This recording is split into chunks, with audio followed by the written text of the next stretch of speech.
Hello everyone, tonight I have been tasked with making dinner, and so we are going to make sushi wraps, a very simple 3-step recipe. Now to begin, we're going to make our sushi rice. Now honestly, you can use any type of rice for this recipe. I'm actually using long grain rice for this. The only difference between using non-sushi rice and sushi rice is how sticky it is, and considering that you're not making an actual sushi roll, then it won't particularly matter. If you want to be a bit more traditional though, sushi rice is generally not that much more expensive. The first step that we're going to add to it is a vinegar sugar mixture to give it that flavor and a little bit extra stickiness. And now we're just going to mix it up a little bit just to help it get in there. The proper way of doing this would be like in a big bamboo rice mixer. You have a spatula and you're fluffing it in. I'm unfortunately doing this entirely on my own inside of a glass bowl. So I just finished being a college student. You work with what you got. All right, with our rice complete, now we are going to make our filling. In this case, tuna. Now buying raw tuna is feasible depending on where you live, but buying sushi grade tuna sometimes can be a little bit tricky because you just can't use any raw fish due to the risk of parasites and bacteria, etc. So a very simple alternative, especially if you want to save a little bit of money, is just to use canned tuna. And in this case, I'm not going to be using purely mayo. I'm going to be using mostly sriracha. I like it spicy, okay? If you're doing a mayo mix, don't forget to add some other spices. If it's to your liking, you can add some white pepper and some sugar. In this case, the sriracha has already the sugar and the spices and everything that I need to go into this mixture. And so it makes this step all the more easy.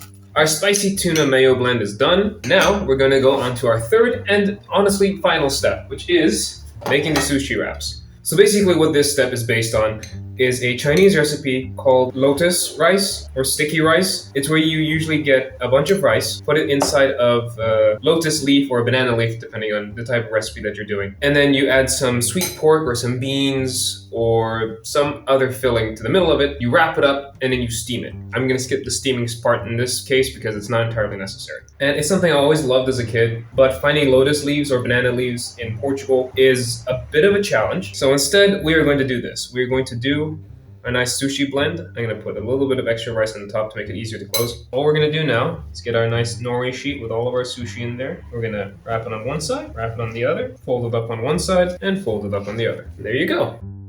The simple sushi burrito, the perfect mix between American food and Asian. Let's get a bite.